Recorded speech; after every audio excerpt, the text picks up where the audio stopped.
योऽन्तः प्रविश्य मम वाचमिमां प्रसुप्ताम् सञ्जीवयत्यखिलशक्तिधरः स्वधाम्नाम् अन्यांश्च हस्तचरण श्रवणत्वगादीन्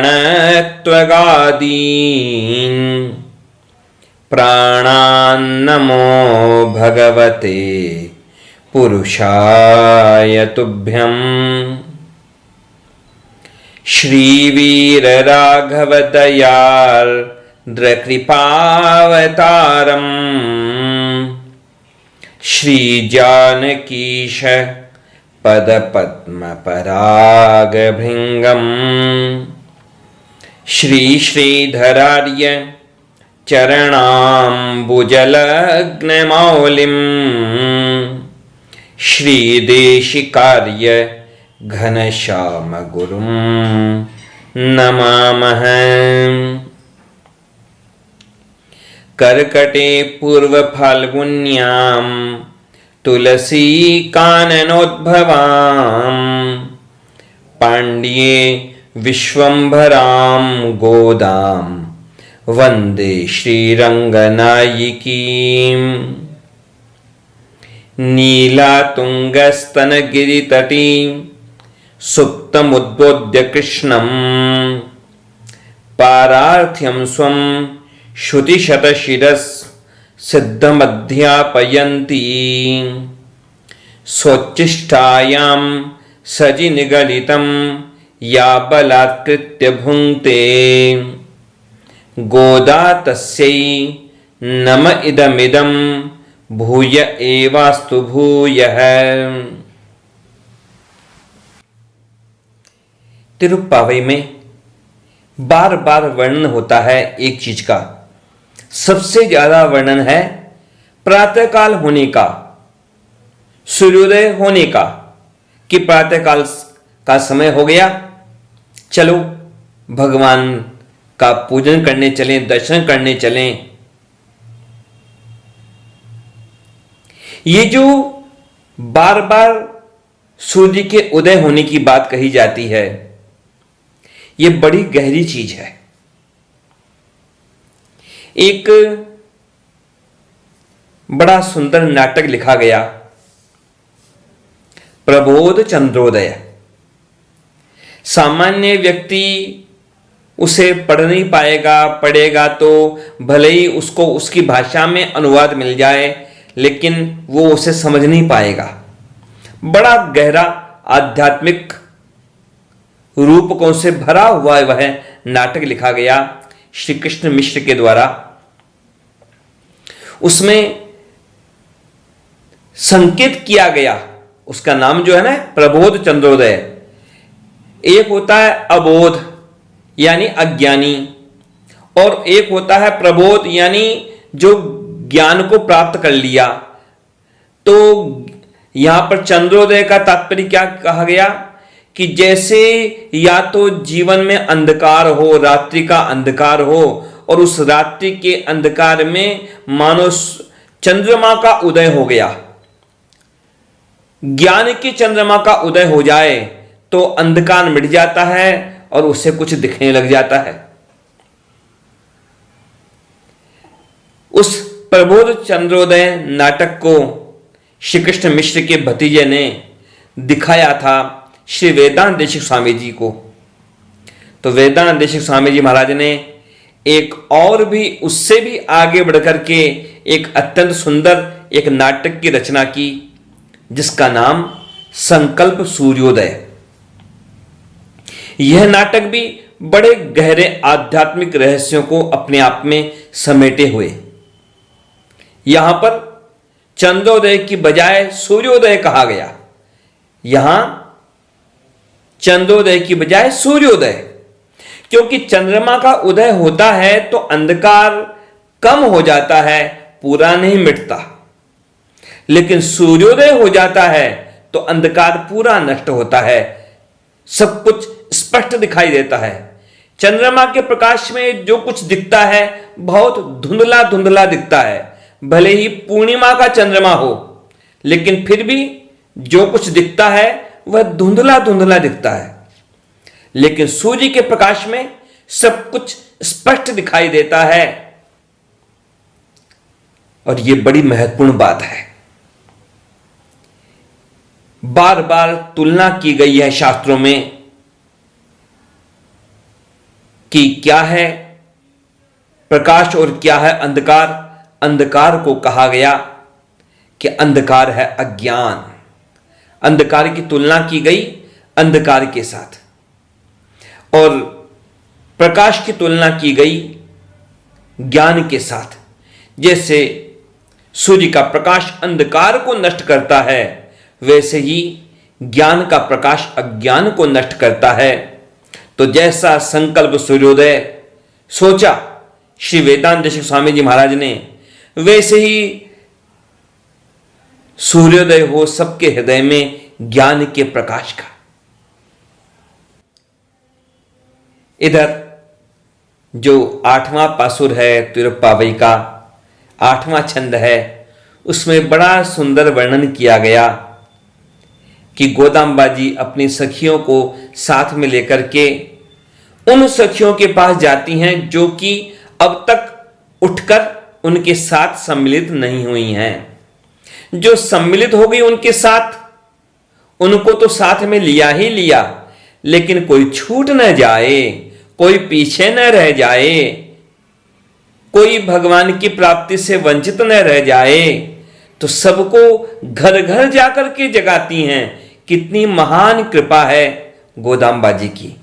आखिर गोदाम्बा जी माता है। कोई बालक स्वयं मां के पास नहीं पहुंचता तो मां खुद पहुंच जाती है अपने बालक के पास। तो गोदाम्बा जी तो जगन माता हैं, सबको जगाती हैं। यहां अपनी सखियों के साथ गोदाम्बा जी पहुंची हैं एक अपनी उस सखी के पास में जो कि अभी तक भी जागी नहीं है, उनके साथ आई नहीं है।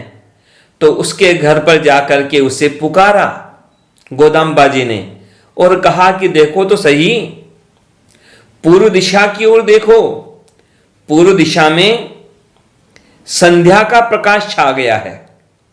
कई बार विडंबना होती है कि शब्दों का प्रयोग जो होता है वह रूढ़ हो जाता है, बंध जाता है किन्हीं चीजों के साथ में।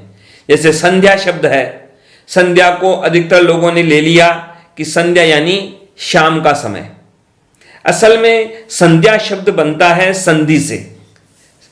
तो जैसे प्रातःकाल संधि हो रही है रात्रि और दिन की, तो यह संधि काल हुआ। सायंकाल संधि काल हुआ कि रात्रि का आगमन हो रहा है और दिन बीत रहा है। तो ये संधि काल, जैसे मध्याह्न में कि हाँ भाई दिन के 2 भाग किए गए, तो उसमें बीच का जो हिस्सा है उसको संधि काल माना गया। जैसे संध्या वंदन होता है वह एक अलग चीज हो गई, 3 काल की संध्या की बात। और ये जो संध्या शब्द है ये बड़ा व्यापक अर्थ में है, लेकिन लोगों ने उसको सीमित अर्थों में बांध दिया। तो यहां पर गोदाम्बा जी कह रही हैं कि देखो संध्या काल का प्रकाश छा रहा है पूर्व दिशा में। अभी सूर्य निकला नहीं है पूरा, बस सूर्य के आने से पहले जो हल्का सा प्रकाश छाता है, हल्का कुछ लाल, हल्का पीला, तो उसी का संकेत किया गोदाम्बा जी ने कि देखो पूर्व दिशा की ओर देखो, क्या सोई पड़ी हो, अब तो जग जाओ, सूर्य उदय होने वाले हैं, देखो तो सही। ओस से भीगी हुई गीली घासों को चरने के लिए भैंस जो है वो चरने के लिए गई हुई हैं छोटे बगीचे में। और देखो तो सही दूसरी गोपिकाएं भी व्रत के स्थान पर जा रही हैं, अब तो जागो। दृष्ट्वा प्राच्यां प्रकाशम तदनु यदुवरैर् मुच्यमाना महिष्यः धावन्ते कत्रतुष्टाः तृणचरणधिया नैव वर्तामहेऽत्र इत्येवं बद्धकोपाः ज्वलदनलसमः स्थापयित्वैव गोपीः प्राप्तः स्मस्त्वां हि नेतुं बकमुखशमनं कृष्णमुच्चैस्तुवन्त्यः। गोदाम्बा जी अपनी उस सखी को जगा रही हैं और संबोधन क्या दिया उस सखी को कि हे अत्यंत कुतूहल वाली बालिके। यहां कुतूहल का क्या मतलब? कौतूहल का तात्पर्य की अत्यधिक आशा। अब आशा कैसी?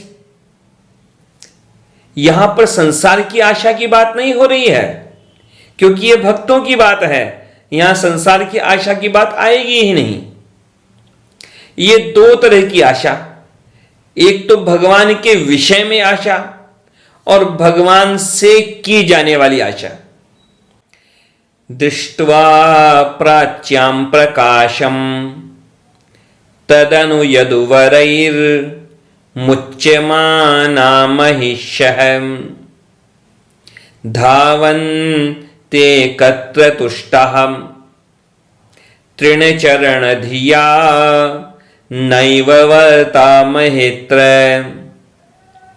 इत्येवं बद्धकोपाः ज्वलदनलसमः स्थापयित्वैव गोपीः प्राप्तः स्मस्त्वां हि नेतुं बकमुखशमनं कृष्णमुच्चैस्तुवन्त्यः।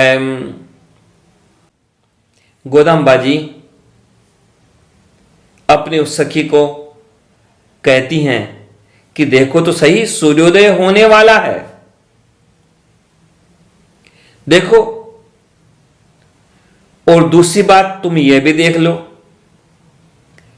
प्रातःकाल होने का दूसरा लक्षण यह है, तुम्हें प्रमाण चाहिए कि सुबह हुई कि नहीं हुई, क्योंकि वह गोपी तो पहली बात सुन के कहने लगी, अरे क्या पता, तुम्हें ऐसे भ्रम हो रहा हो, ऐसे किसी चीज का प्रकाश होने लगा हो, अरे तुम सब भी दैदीप्यमान हो रही हो, तुम्हें अपने ही मुखमंडल को देख करके, एक दूसरे को देख करके तुम्हें लग रहा हो मानो प्रकाश हो रहा हो, तुम्हारे आभूषण चमक रहे हों।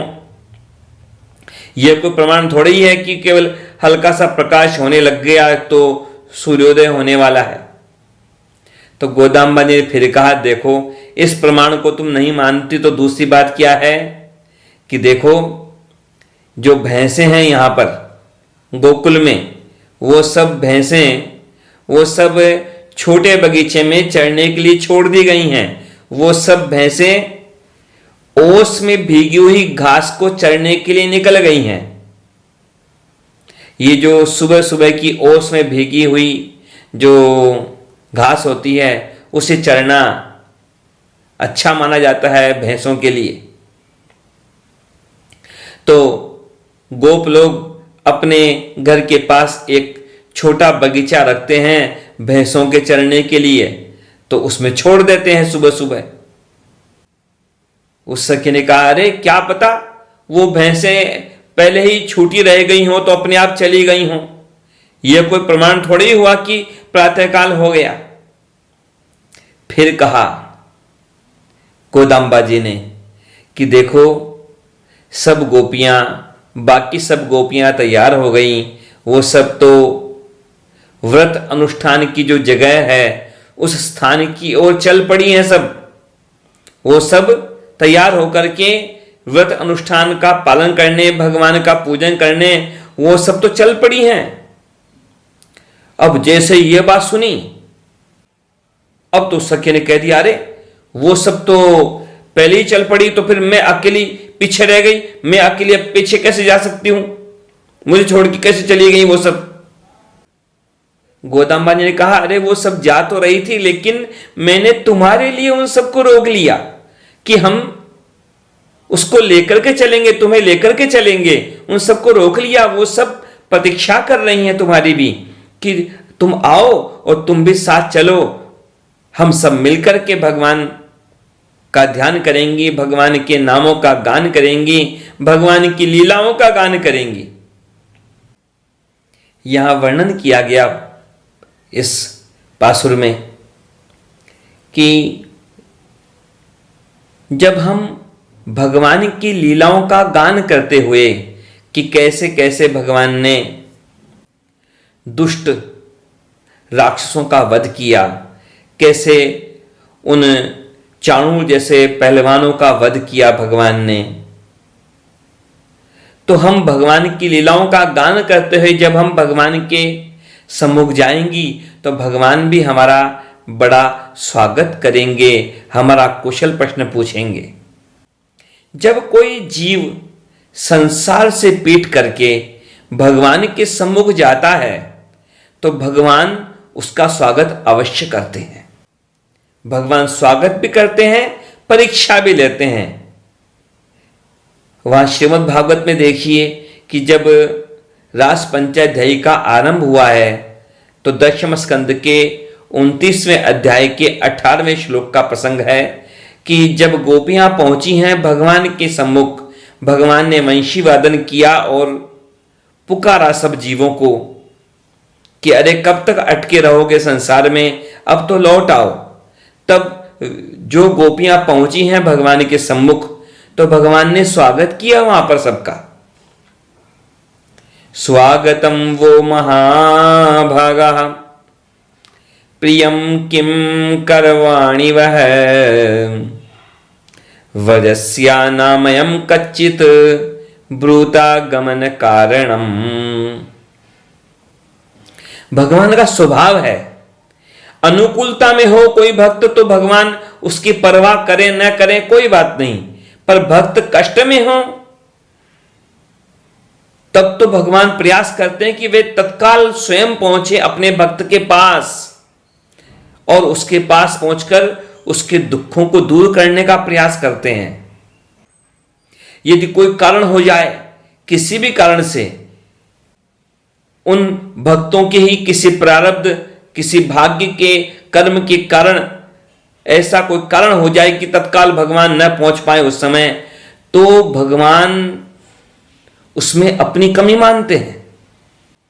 यदि कोई भक्त अपना दुख सुनाते हुए भगवान की सन्निधि में पहुंच जाता है, भगवान के सामने पहुंच जाता है, भगवान का शरणागत हो जाता है, तो भगवान इसमें लज्जित होते हैं, दुखी होते हैं। उन्हें विचार होता है कि देखो इसको मेरे पास आना पड़ा, मैं इसके कष्ट को दूर पहले क्यों नहीं कर पाया, क्यों नहीं पहले ही मैंने इसके कष्ट को दूर कर दिया।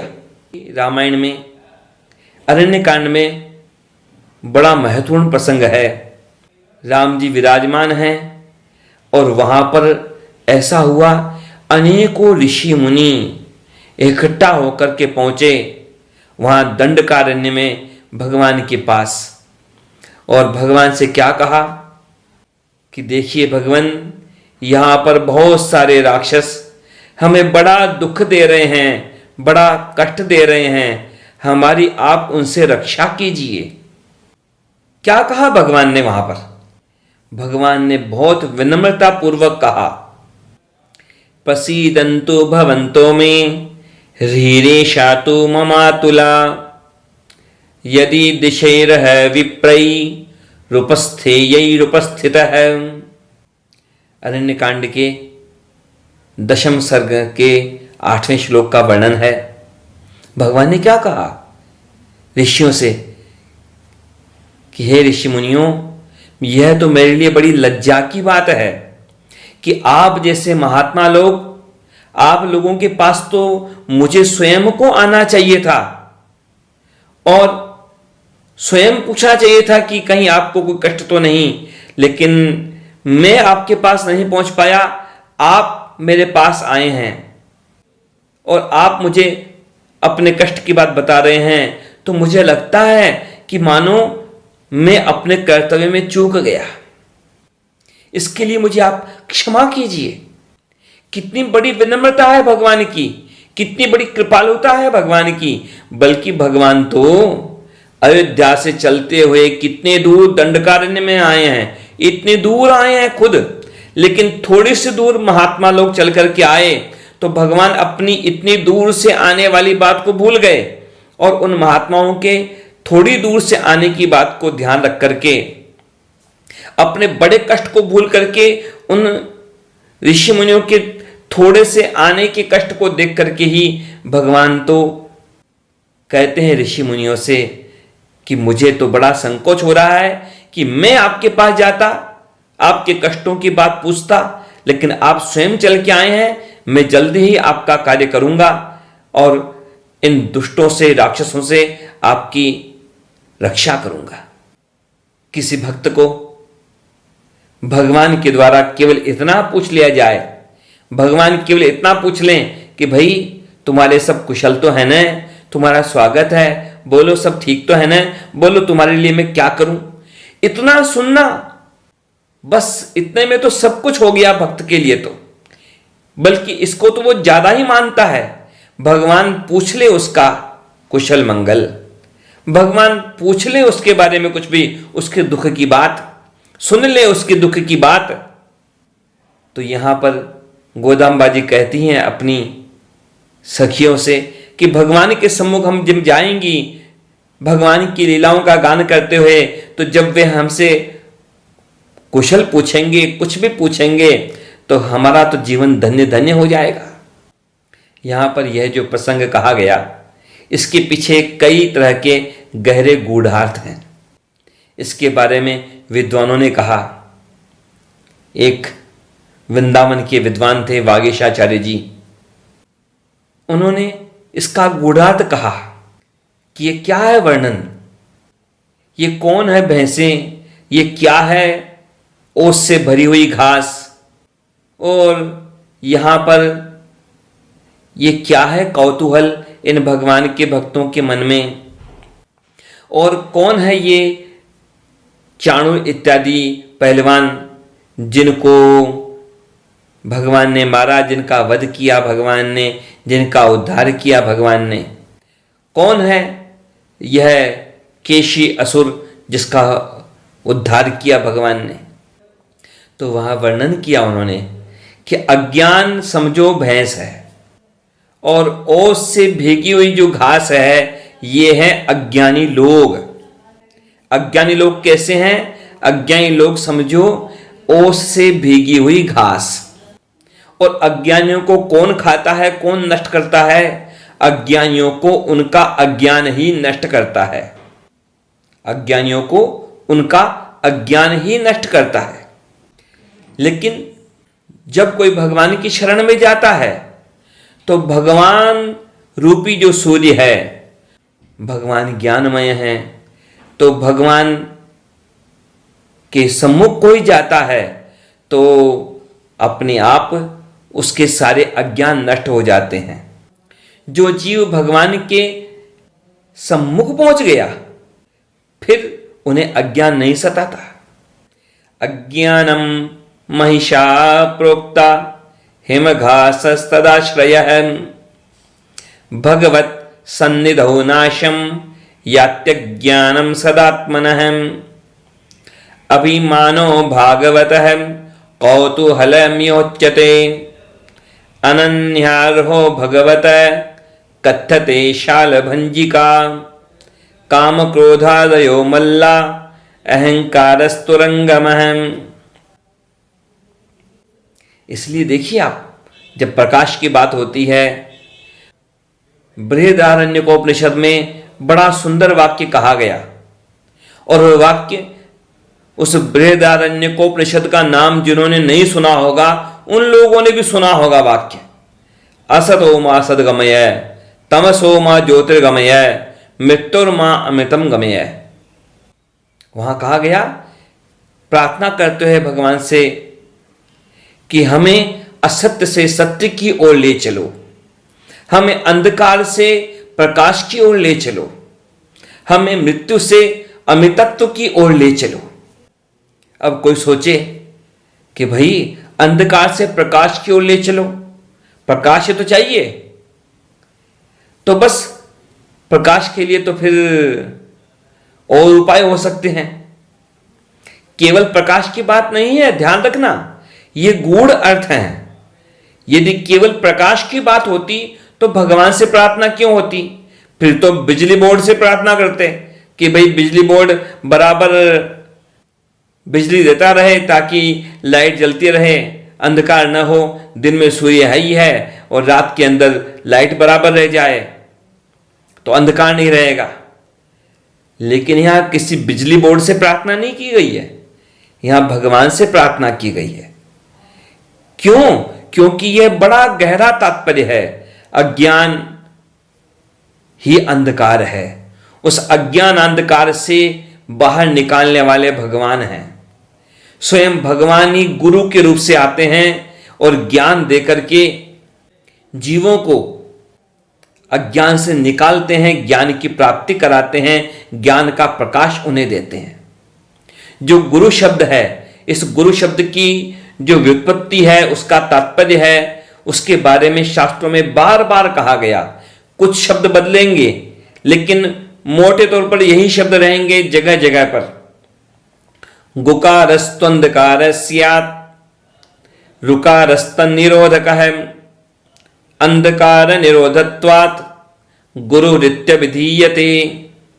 गुरु शब्द में जो दो शब्द हैं, दो अक्षर हैं, गु और रु, इसमें जो गुकार है वह अंधकार का प्रतीक है और जो रुकार है वह रोकने का प्रतीक है। तो जो अंधकार को रोके, अज्ञान के अंधकार को रोके और ज्ञान का प्रकाश देवे, यह कार्य करते हैं गुरु, इसलिए उन्हें गुरु कहा गया। सच्चा गुरु अज्ञान को नष्ट करता है और भगवान की कृपा के योग्य बनाता है, ज्ञान देता है, विवेक देता है, बुद्धि देता है। और जो मार्ग है भगवान की प्राप्ति का, जो परंपरा है गुरु परंपरा, उस परंपरा के द्वारा कैसे भगवान की प्राप्ति हो वह मार्ग बताता है। स्वयं भगवान ही गुरु के रूप में आकर के ये सब कार्य करते हैं। भगवान के विषय में जो अभिमान है, भगवत विषयक जो अभिमान होता है, देखिए अभिमान भी बहुत तरह के हो सकते हैं। यहां पर दो तरह के अभिमान की बात हम करें। एक तो होता है अभिमान कैसा कि मैं धनवान, मैं बड़े पद वाला, मैं बड़ा बुद्धिमान, मैं बड़ा चतुर।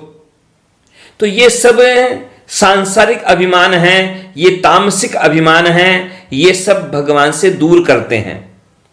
तो ये जिन मल्लों का वध किया है भगवान ने, ये सारे मल्ल उस तामसिक अभिमान के प्रतीक हैं जिनका भगवान संहार करते हैं।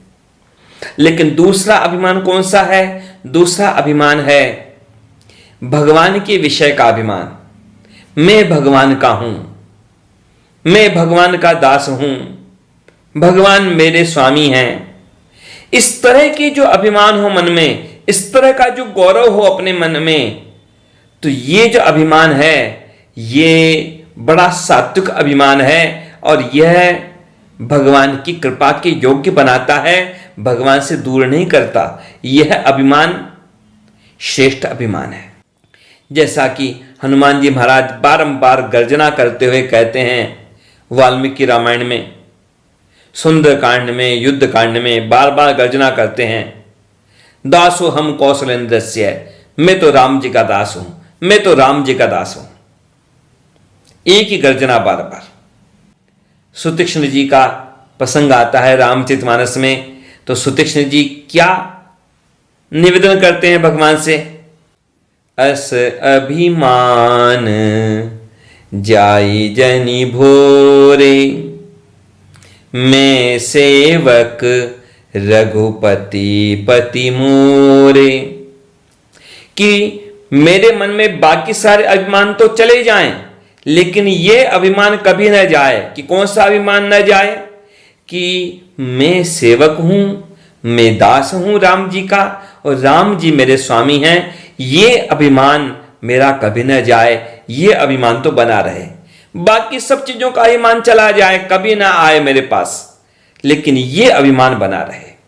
श्री गोदा रंगनाथ भगवान के श्री चरणों में प्रार्थना है कि हमारे जीवन में जो भी कोई सांसारिक अहंकार हो, धन का गर्व, बल का गर्व, बुद्धि का गर्व, तो वैसे गर्व तो हमारे जीवन से दूर हो जाएं भगवान की कृपा से, और मैं भगवान का दास हूं, भगवान मेरे स्वामी हैं, यह गौरव का भाव हमारे जीवन में हमेशा बना रहे।